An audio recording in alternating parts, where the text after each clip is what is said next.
はい、今週も始まりました玉那覇直哉のパイロットになろう。番組 MC の稲葉です。パイロットになろうと思っている方々、航空業界へ就職したいと思っている方々、そして航空業界に興味がある方々に向けて有益な情報を配信する番組です。これまでの情報提供番組に加えて、アメリカで就労ビザをパイロットとして取得したいという方々を応援する番組としてお届けいたします。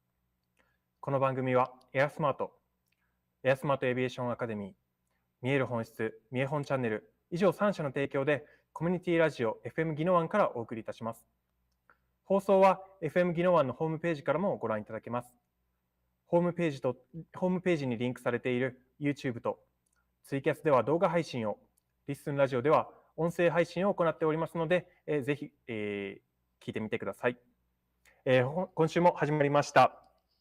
今週のゲストはですね、なかなか、皆さんお会いしたことないんじゃないかなという方にちょっと来ていただきました。パイロットというとエアライン、またエアスマートのようなチャーターのオペレーションをしているパート135って言われるような会社のパイロットの方々が、多くいらっしゃると思うんですけれども、本日のゲストはですね、パート91コーポレートジェットのパイロットの方に来ていただきました。パート91コーポレートジェットっていうのはどんなものなのか、また、どういった形で、アメリカに来て、その方は韓国人なんですけれども、どのような経緯で、アメリカに来てトレーニングをすることになって、現在の仕事に、至ったのかっていうところについてインタビューしていきたいと思います。では、CM の方に入らせていただきます。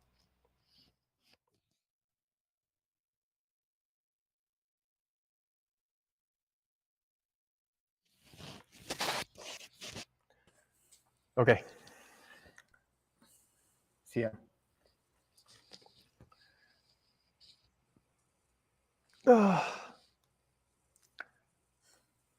Nervous? No. A little bit? No? No, it's just so hard to wearing the uniform stuff. I see. I mean, it's upon your request. I don't normally wear even uniform. You okay. owe me like really nice beer and dinner. Thank you. Maybe sushi, right? Yes. Odoro. Otoro.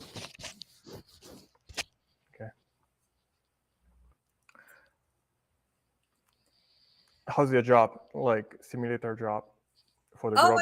It's fun. It's actually really fun. And I mean, if you're Las Vegas CAE, I highly recommend go there and get the right seat job, but we can talk about it later.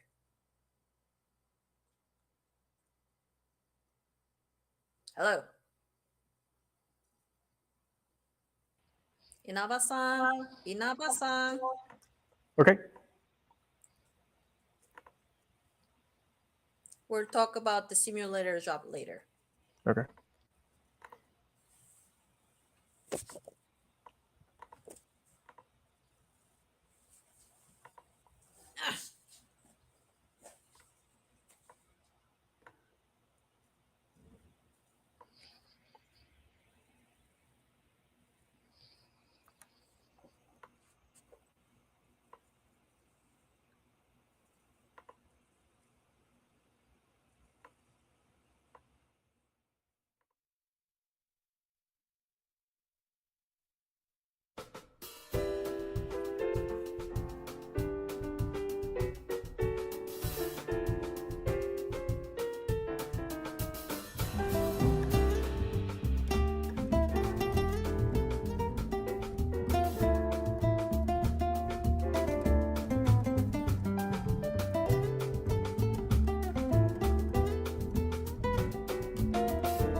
Okay, Maria, we're gonna start.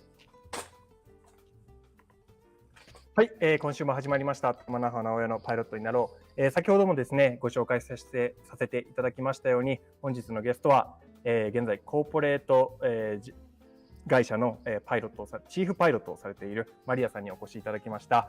So, thank you for coming the interview, and could you introduce yourself briefly, Maria? Thank you for introduction, 稲葉さん。皆様、こんにちは。私はマリアです。and 私は韓国人です。お会いできて嬉しいです。私はパイロットでアメリカに住んでいます。そうですね、今ご紹介いただきましたように、日本語で、挨拶していただいたんですけれども、彼女は韓国人で、アメリカに来て、もちろん韓国人で韓国にそのパイロットとしてアメリカに来る前はもちろん韓国に住んでたので、こちらに来て、トレーニングをして、現在は、パイロットとして、働かれているというふうなことになります。ではですね、そんなマリアさんにですね、自己紹介簡単にしていただいたんですけれども、まず一番初めにですね、パイロットを目指すきっかけのところについて、少しお伺いしていきたいなというふうに思います。So, Miss Maria, why did you decide to be a pilot? So before and also before start flight training, what did you do for your job? That's a good question. Before deciding to become a pilot, I was working as an airport operation manager of Aeroflot Russian Airlines in Seoul Incheon Airport, South Korea for last 10 years. I had to save my money for flight training for 8 years. So I was not very young when I started my flight training. So how old were you when you started flight training? To be honest, I was 34 years old when I started my first flight training. Okay. Not that young, right? Yes. But still young to start, the new career. I would say I was still young to challenge myself for the new future. Okay. Thank you. Okay, I'm gonna, do the translation. 今ね、そのパイロット始まる前、パイロットとして働く前、またトレーニングする前に何をされてましたかっていうような質問を、させていただいたんですけれども、実はなんと韓国のインチョン空港で、ロシアのエアロフロートさんという会社で、地上職として、10年間働かれてたということになります。で、またそのトレーニングをするパイロットになろうと思うとやっぱりお金がかかるので、8年間、10年間のうち8年間、資金を貯められて、でフライトトレーニングを始めた時はなんと34歳ということで、若いんですけれども、日本のパイロットになるこの訓練生と比べるとすごくちょっと年を取ってしまっている状況で、仕事を辞めて、アメリカに来てトレーニングを始めたということですごい決断やったとは思うんですよね。でもしっかりその訓練を終えてパイロットとしてなられてるんで、すごいなというふうに思うんですけれども、ちょっとその後具体的にどういうきっかけでパイロットのトレーニング、パイロットになりたいと思ったのか、その部分をちょっと聞いていきたいと思いますね。So you said that you are, you are working as, like the officer at the Incheon Airport, in the Aeroflot, right? That's right. And then, so what kind of story did you have, to decide to be a pilot? Oh, I want to be a pilot. I want to change my career. Like, what was your story? Like, people, like all people has different story, to decide to be a pilot, like something like that. Of course, Inaba-san, I understand what you're saying because most our Far East Asian countries, we have military operated airspaces and barely we have general aviation. Maybe Japan will be exceptional country because to my understanding, Japan still has some general aviation flying. Mm-hmm. But the real motivation for me was I was always wanted to fly. I wanted to be a pilot, but in Korea, I couldn't make my career because I had that really bad eye vision. Mm-hmm. And there were only two ways to become a pilot, either military or go for the government approved school, which only accept boys, not girls. So I started dreaming about becoming a pilot, especially when I first time noticed there was a woman pilot from Delta airline from is one of the biggest American passenger carrier company. And I noticed when I was working in the Incheon airport, there was a woman first officer. She was inspecting the aircraft, which had a massive fuel leak. That was flight designed to Seoul to the Seattle, but that flight has got canceled. But I was fascinated just seeing woman pilot inspecting and commanding all the ground crew at the airport. So at this point, I decided I wanted to become a pilot and started saving money for my flight training. Okay. 今お話しいただいたのは、どうしてこうパイロットの道にこう進むことになったのかっていうところで、ちょっとこう韓国の航空事情とこう絡めていただいたんですけれども、こう結構日本はねまだジェネラルエビエーションって言ってこう小さいこういわゆるそのなんかセスナとかでこう測量したりとかする飛行機が結構まだアメリカに比べたらもちろん少ないですけれども、韓国に比べてやっぱり多いと、韓国はもうほとんどそれがなくてですね、もう軍に入るか航空大学校みたいなところに入るかっていうところなんですけれども、マリアさんはちょっと視力のアイサイトの方がちょっとこうかなりこう弱かったというかこう視力がちょっと悪かったのでなかなかそっちの方にも行けず、またやっぱり特にマリアさんの時代はこう女性でパイロットになるっていうのはちょっとってやっぱりこう日本もねちょっと前までは同じようなことがちょっと言われてた時代とかもあったと思うんですけれども、韓国も同様、韓国はもう少しちょっとこうきつい感じで、そういうことが言われててなかなかパイロットになるっていう道がなかったんですけれども、その時にこうデルタの方とこうお話しする機会があって、そこからパイロットになろうっていうなんていうんですかね、こう気持ちが芽生えてきたっていうところで、パイロットになるためにアメリカに渡って訓練しようっていうふうに決めたみたいですね。ではちょっと、その後ですね、その後こう渡米してからのこと訓練のことについてちょっと聞いていきたいと思います。またなんでなぜアメリカを選んだのかっていうところについても少しこう聞いていきたいと思います。So, Miss Maria, so you decided to be a pilot, like when you met some woman pilot from the Delta airline, and then, but why did you decide to be a pilot in the United States? Why did you choose, the United States? Because, we have some option to do the flight training like Canada or Australia for Asian people, right? But why did you decide to be a pilot in the United States? And then which state, were you in for the flight training? That's very good question, Inaba-san.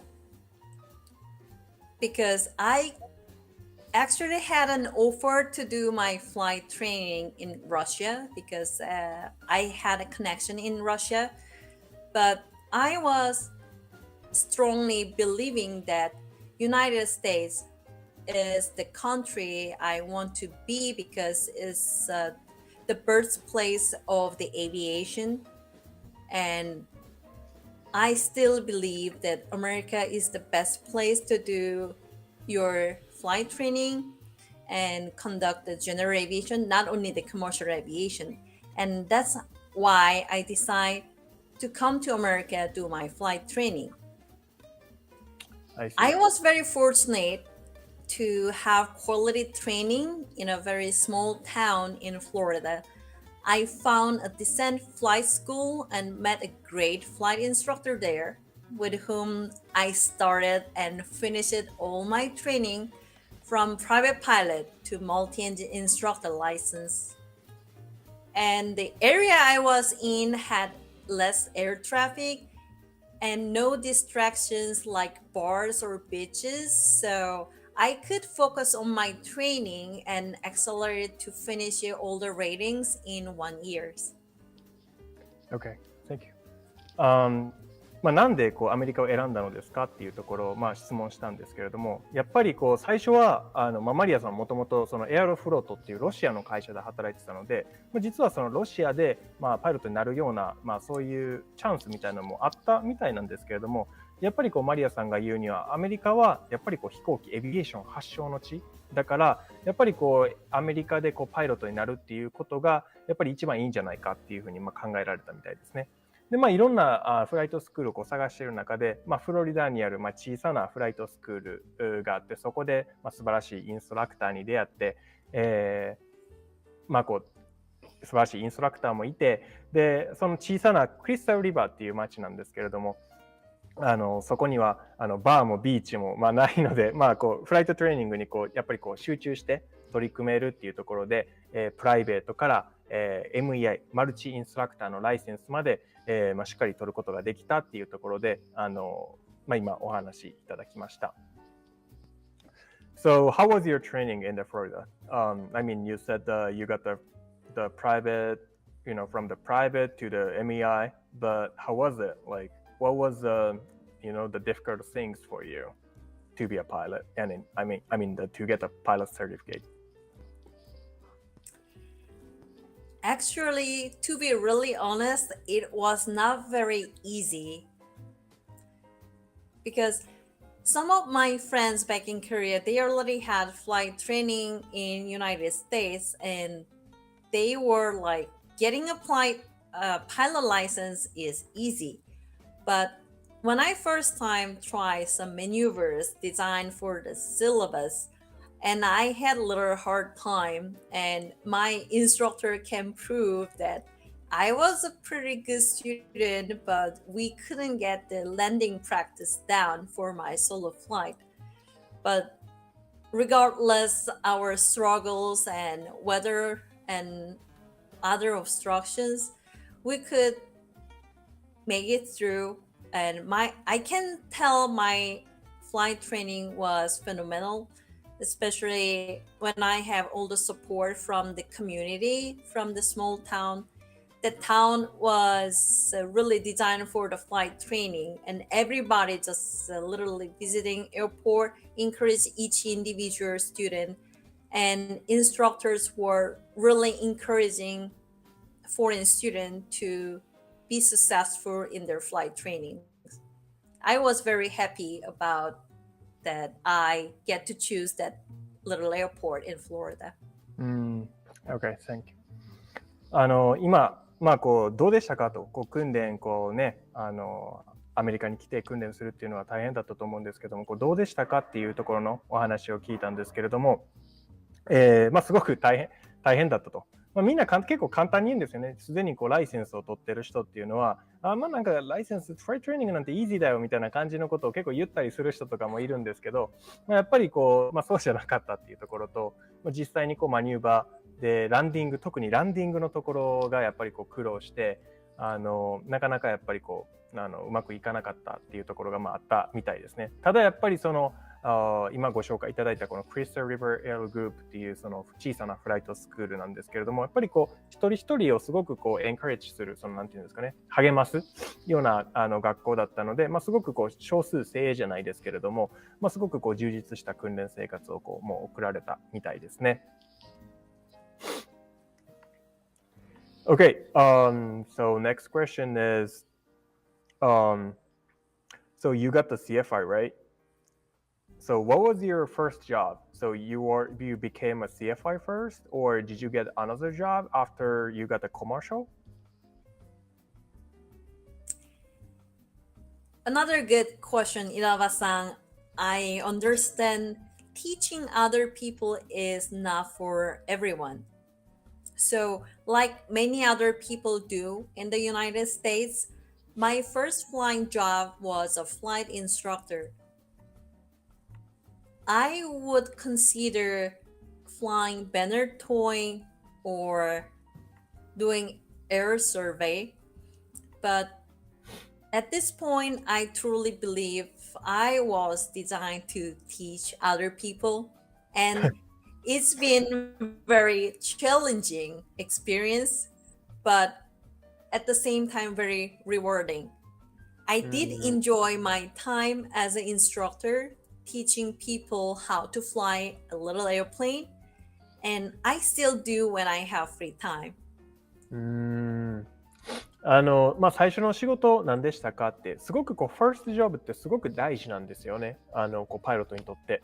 で、コマーシャルのパイロットサーティフィケートを取ると、別にCFI にならなくても、究極の話いいんですよね。時間を貯めるにはいろんな方法があるので、もう人に教えるのが嫌やっていう人は結構実はいてですね、アメリカに。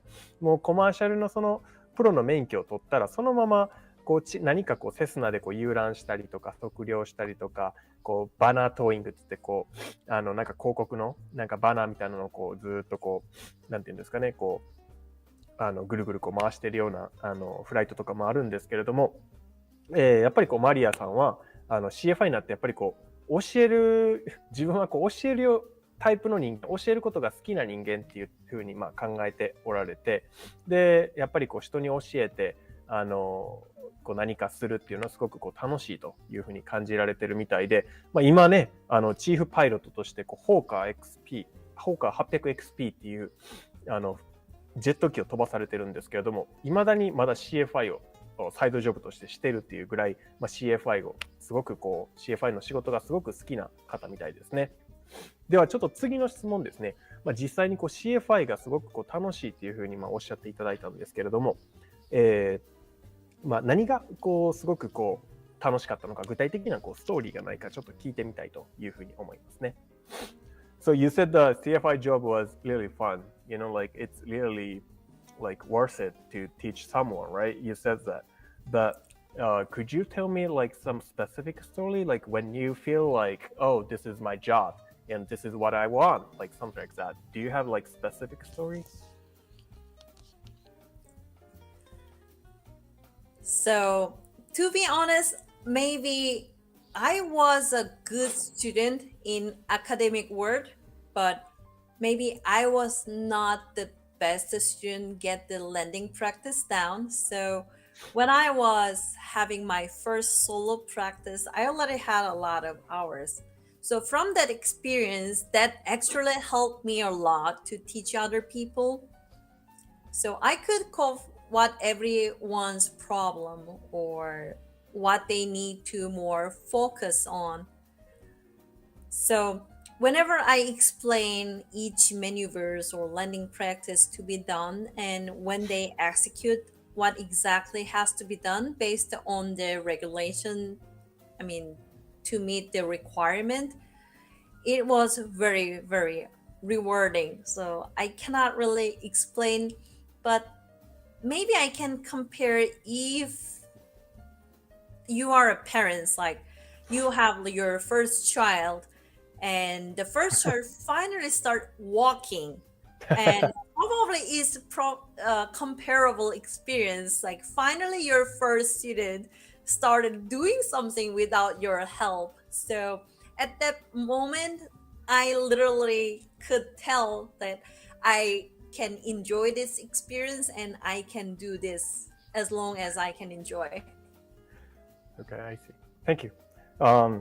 今お話しいただいたのすごく面白かったんですけれども、何かどういう瞬間がやっぱり楽しいっていうふうに感じますかみたいなことを聞いたらですね、やっぱり生徒が決められたものがあるんですけど、例えばプライベートパイロット、コマーシャルパイロットだったら、これをしなさいこれをしなさいみたいなのがレギュレーションで決まってるんですけれども、そういったことを一つ一つCFI は生徒と一緒に潰していくんですけれども、特にやっぱりマリアさんっていうのはもちろんすごく優秀な生徒だったって自分でも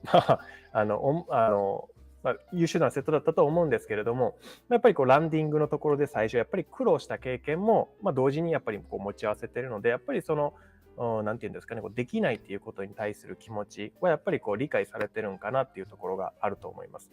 で、今おっしゃっていただいたのはやっぱりなんていうんですかね、親になった時に子供が最初よちよち歩きで赤ちゃんが歩くのと本当に一緒だっていうような話をされてて、やっぱなんかお母さんやなって、お母さんって言い方したら怒られるかもしれないですけど、女性だなっていう風なのはすごく感じましたね。なんかやっぱり誰かの成長を見届けるのがすごく楽しいっていうのは先ほどのコメントでもおっしゃっていただいてたので、そういうところがなんていうんですかね、彼女に今も CFI をこうさせ続けてるこう理由なのかなっていうふうに私も今ちょっと感じましたね。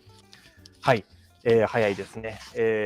ちょっとここら辺でですね、ちょっとこう半分ぐらいこう番組が半分ぐらいに来ましたので、一旦 CM の方入れたいと思います。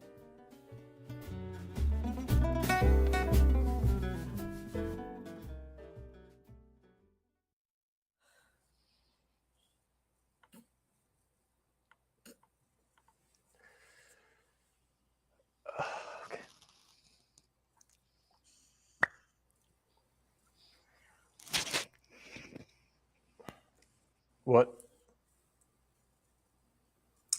Inaba-san, I think this is not what you were supposed to ask, but I'm fine. It's okay. It's okay, because we have to, like, I have to, dig up like some topic more. I understand, based but on I like, try like to the just basic calm myself questions. down, but I cannot do it. It's just so It's okay. funny. Just think, like, take your time and then think about it, and then just please answer it, like, whatever you feel I'm like. doing it.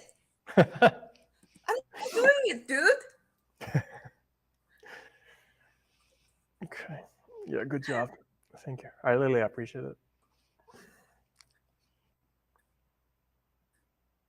Okay, so after this break, she gonna ask you You know what?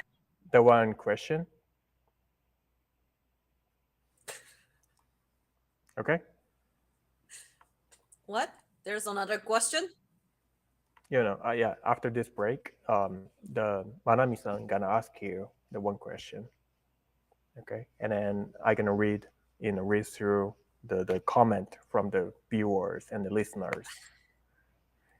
Oh shit. And then maybe listeners will may ask you some questions, so please answer it. I will, read through all the Okay, questions. just translate correctly so I can Okay, of answer course. in right way. Okay, got it. All right.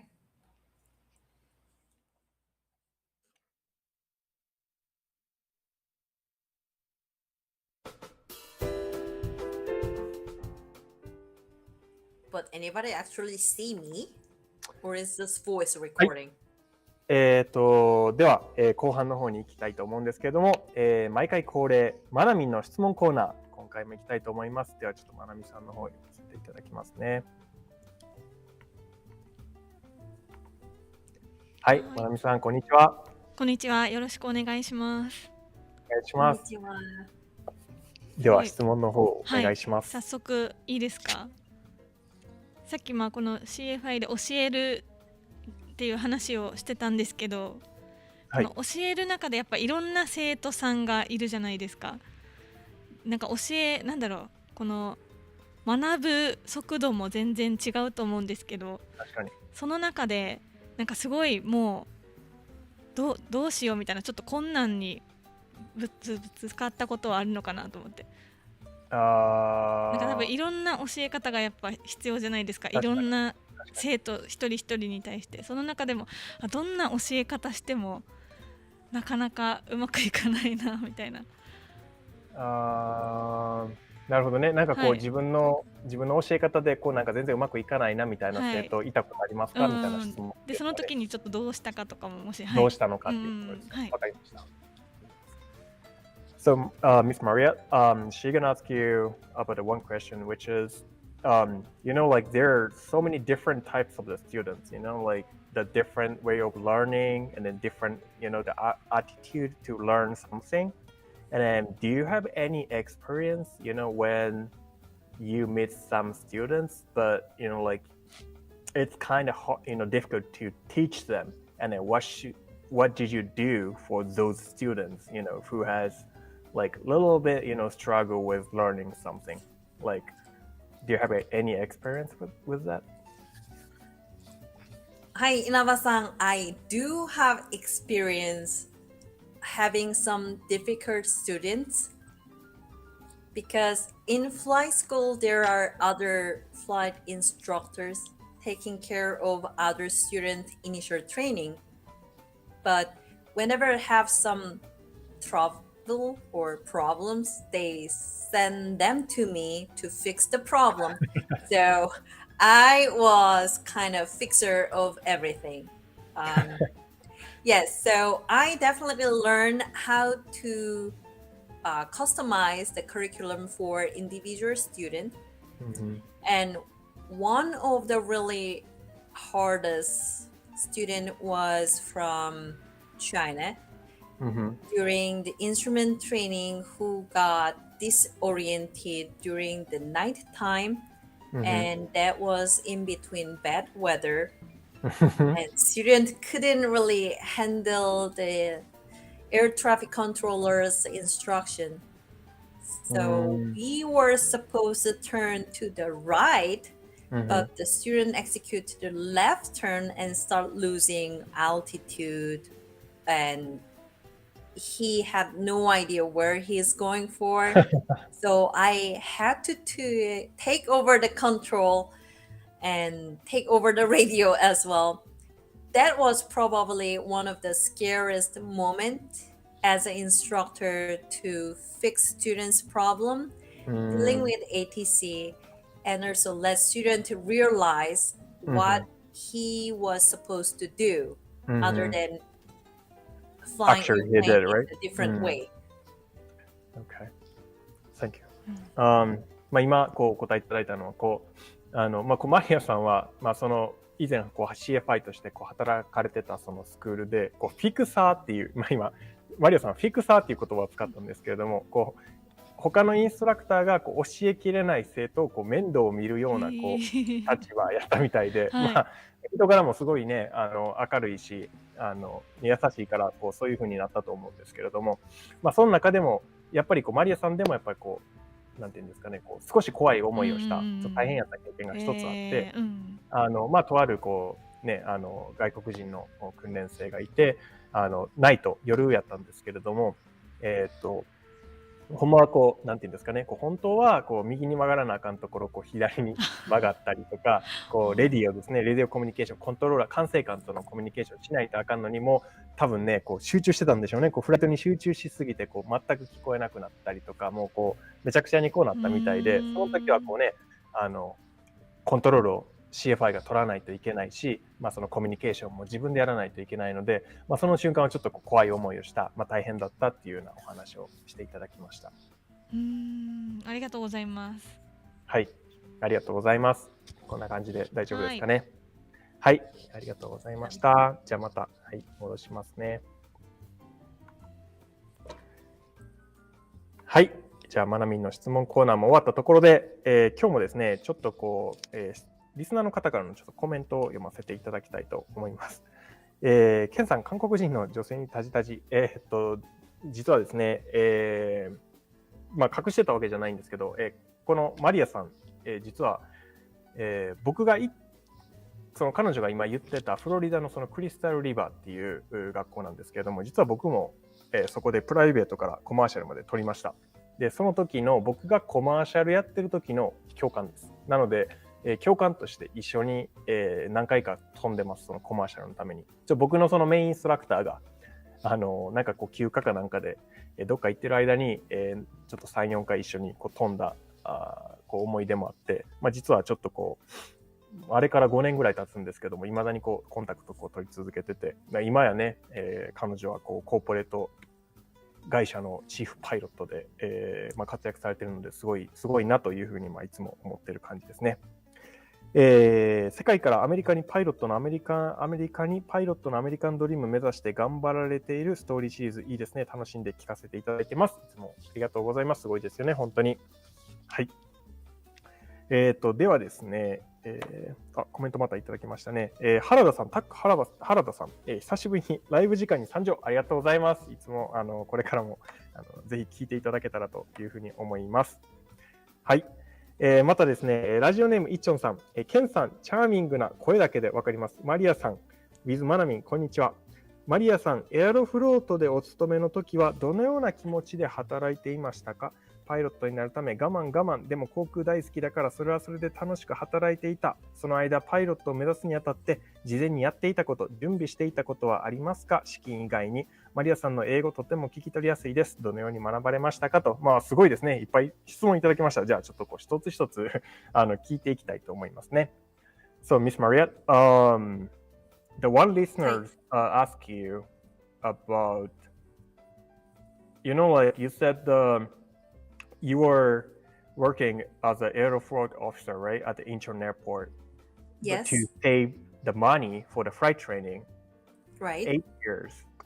Yes. So, what was your feel like, when you were working as a, just ground officer, even you want to be a pilot, but you cannot do the flight training, right? Because you don't have the money. So, what was your feeling like at the time? That's a good question that brought me a lot of memories because the listener who asked this question, yes, I did save my money for 8 years for my flight training, but it was not very easy because airport as a ground staff, this job is not really well-paying job.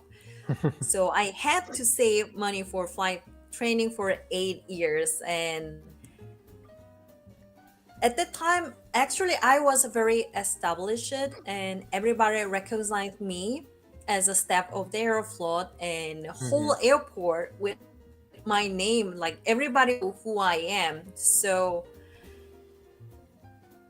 I had nothing to lose when I was going for my training, but I could just stand for my dream and keep it going. Because even for 8 years, you could stand, a little bit in a while to save the money and then to your, for your dream, right? That's right, because I had a goal and I had a dream, and somehow I could feel I could achieve my dream.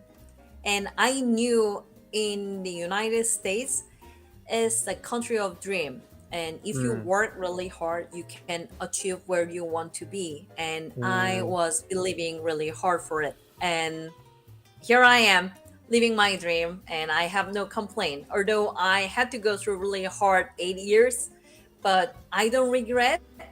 And that 8 years of experience saving time and money and all the experience I had in Incheon Airport dealing with passengers and all the cargo claims, it was all good experience to make me here today.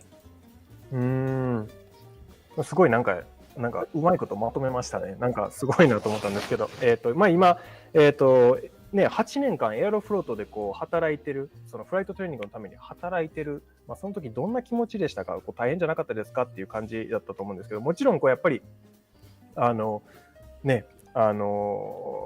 年間お金を貯めるためだけに働いてると大変やと思うんですけれども、やっぱり夢がある、パイロットになりたいっていう夢があるから頑張れたし、なんていうんですかね、アメリカはやっぱりアメリカンドリームっていうぐらいでやっぱり夢のある国なんで、やっぱりそれはなんとか8年間しっかり我慢して働いてたみたいですね。ちょっと答えに詰まってたところもあったんで、あんまりそこまでなんていうんですかね、なんていうんですか、大変だと思って働いてなかったような感じはやっぱり今のコメントいただいて感じますね。はい。So when you were working in the Incheon airport, did you prepare something? Did you study something for being a pilot? Did you study English or some aerodynamics things, for the preparation? Did you prepare something? No, not at all, because I didn't know what I have to study or what I have to prepare. But one thing for sure, I knew that I have to speak English and all my training will be in English. So I tried to study English a little bit, but not at all I studied any aerodynamics or none of flight training related materials. No. So how did you study English? Like how did you, like improve your English when you were in the South Korea? Actually, there was a open university that everyone can access to study. So I took second bachelor degree in Korea Open University in English literature. I tried to get used to reading in English, and I believe that helped to reading all the training materials being in the United States. But other than that, I didn't really have any experience speaking to English speaking foreigners. So my actual practice started at the point when I arrived to Crystal River and talked to the flight school principal.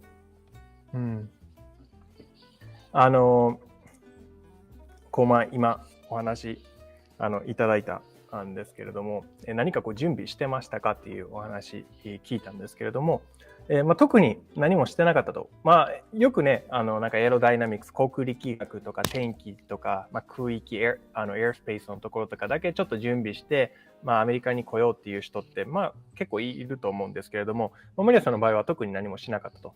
で、ただ英語に関しても必ず英語は使う。アメリカでパイロットになるにあたって英語は使うっていうのは分かってたので、オープンユニバーシティって多分言ってるんですね。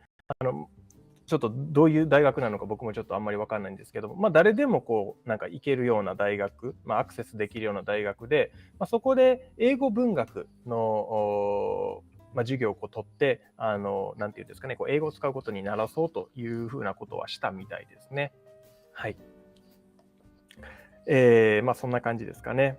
ちょっとコメントの方見てますね。藤田さん、そうやって頑張り続ければ必ず夢が叶う。それがアメリカですね。マリアさん、素晴らしい。本当にすごいですよね。8年間働くってすごいですよね。フライトトレーニングのために34歳で始めようって決意するその勇気もやっぱりすごいと思うんですけど、だからこそね、今チーフパイロットになれてるというふうに僕も思います。マリアさんのコミットメント、そして根性に脱帽です。ありがとうございます。はい、ではですね、ちょっと引き続き、質問の方にインタビューの方に戻っていきたいんですけれども、そうやって CFI として時間を貯められて、次に彼女が選んだ仕事は実はエアラインパイロットではないんですよね。コーポレートパイロット。これ皆さんあんまり馴染みないですよね。今日のメイントピックです。これね、これからパイロットを目指す方、ぜひ聞いていただきたいんですけれども、コーポレートパイロットとは何なのか、何なのか、またそのコーポレートパイロットになることのメリットについてちょっとインタビューしていきたいと思います。So, Miss Maria, so you are the corporate jet pilot right now. I mean, like the chief pilot. But, like everyone doesn't know, like most of people don't know what's a corporate pilot. Like everyone always, only know maybe the airline pilot, Part 135, the charter pilot, but what's the Part 91 corporate pilot? Could you explain about that? Sure, it's more like private driver, I would say. So sometimes in America, we're saying if you're going to the airline, you will be the bus driver. But under Part 91 corporate, you will be a limo driver. So it's not like a bus. You will have little high profile passengers, and most of the time you will fly the same passengers, mostly for the owner of the business or business related persons or their family members. And most Part 91 established flight department had a flight schedule, and mostly 1 year ahead of time. You can correlate to the Sony company, because Sony Corporate, they also have flight department flying business jet. Oh, really? I didn't know that. Yes, they operate Falcon 8X airplane, and they have well-established flight department, and they fly all over the world for like company owners and business executives, or so sometimes for their families and friends for vacation spots. So Part 91 corporate flying is like, it's a slightly different from airline. It's not like 4 days you're flying, 3 days off and home. But you have slightly different schedule, but definitely you have schedule. And it gives a great work and life balance. Also, it offers very attractive pay. And also attractive pay? Yes. Like, and could you say that? Like, how much is, like, how much attractive, like, comparison, like, other job?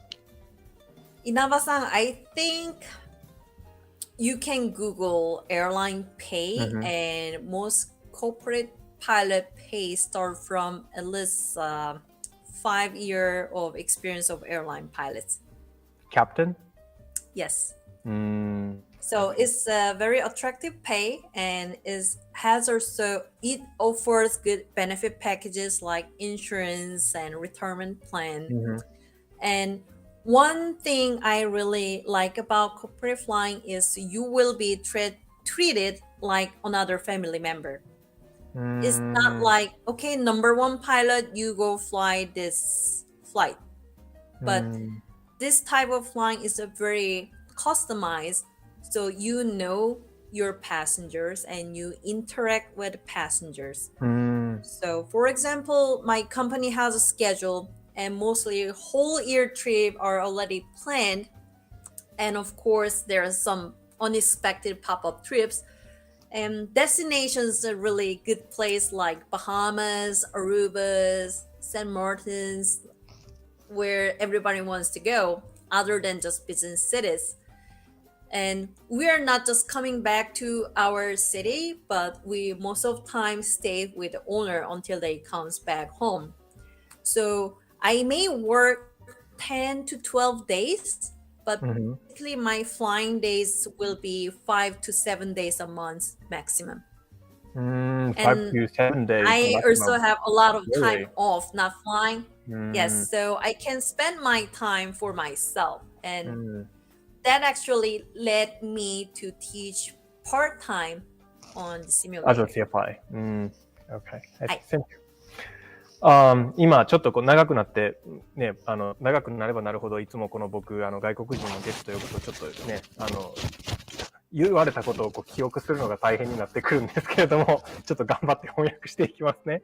でまずパート91、コーポレートパイロットの仕事、そもそもコーポレートカンパニーとは何かっていうところなんですけれども、すごくこうスーパーもうシンプルに考えていただくと簡単なんですけれども、めちゃくちゃお金持ちの人です。もうスーパーリッチです。もうめちゃくちゃお金持ちの人が自分でこうジェット買ってたりとか、今マリアさんはこうソニーの話をこう引き合いに出して言ってくれたんですけども、僕も知らなかったんですけれども、ソニーもこのフライトデパートメントっていうところを持ってて、全世界中こう飛び回ってるその部署を持ってるみたいですね。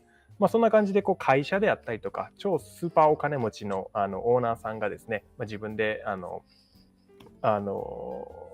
ていうんですか、飛行機を買ってですね、パイロットをマリアさんみたいなパイロットをこう雇って、飛行機を飛ばしているっていうような、形になります。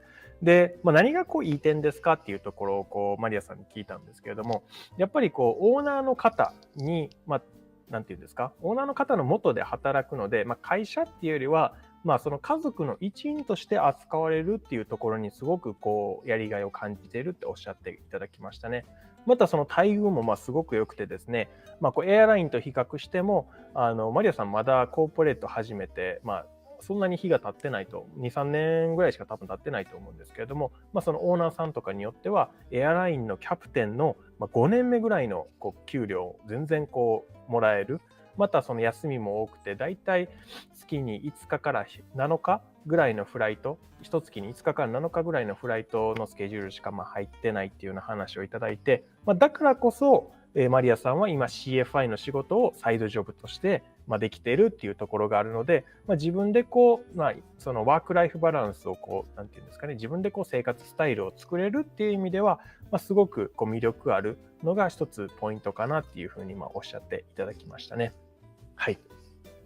で、現在ですね、マリアさん、ちょっと事前に自己紹介いただいた中にですね、ホーカー 800XP という機体の現在そのパイロットをされているんですけれども、ちょっとこの機体についてもちょっと聞いてみたいというふうに思います。So, Miss Maria, はい。so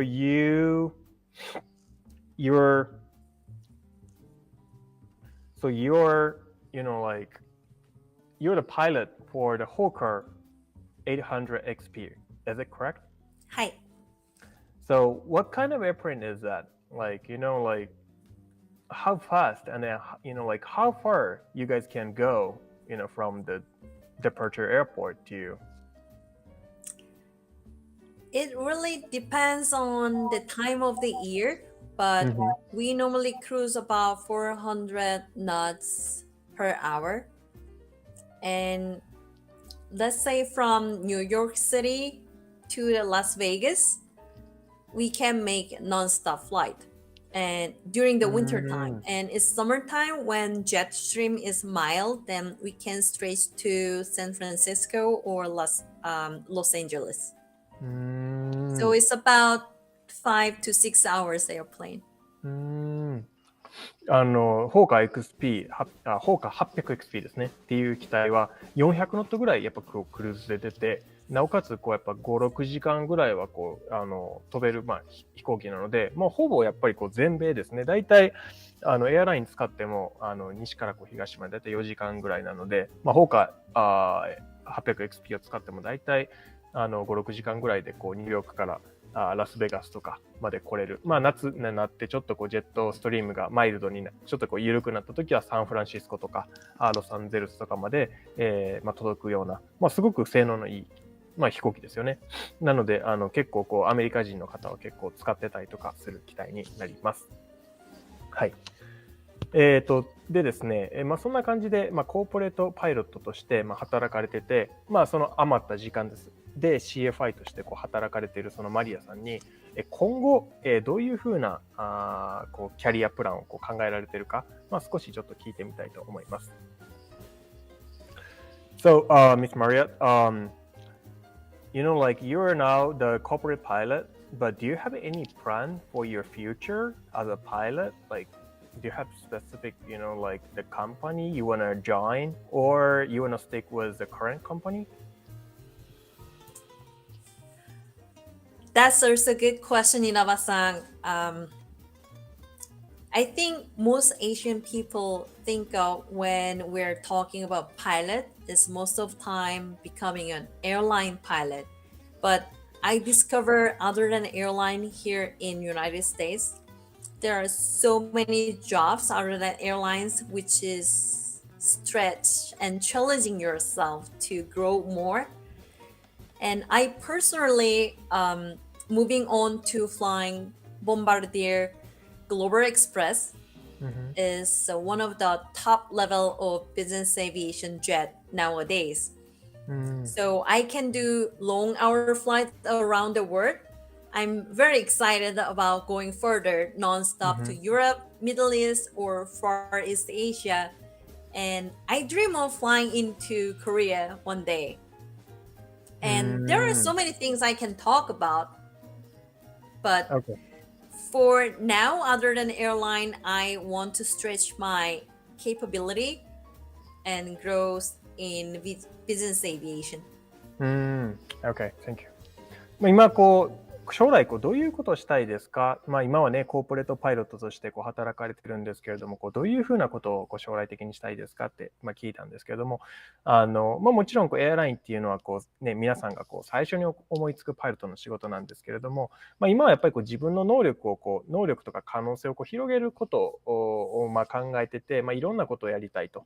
それで今ちょうどシミュレーター会社で働いてるみたいなんですけども、グローバルエクスプレスっていうもうちょっとホーカーよりも一つランクが上のビジネスジェット機があるんですけども、それの型式も取られて、アジア、もちろんねマリアさんは韓国出身なので、いつかは韓国のフライトをそのグローバルエクスプレスで行ってみたいっていうのがやっぱり今ある夢としておっしゃっていただいたんですけども、やっぱりしばらくはビジネスジェットの世界でもう少し自分の可能性を広げて、いつかはその韓国にそのビジネスジェットのパイロットとして行って、その後のことは多分おそらくまたそれから考えるっていうような感じだというふうに思います。はい。最後に、コメントの方だけ読ませていただいて、番組締めさせていただきたいなと思います。イチョンさん、マリアさんにうちの娘お願いしようかな。いや、その方がいいと思います。母親のような包まれる感じの先生は生徒にとって安心感あって最高です。ケンさん、マリアさんに聞いてくださってありがとうございます。マリアさんも答えてくださってありがとうございます。本当ですね。ありがとうございます。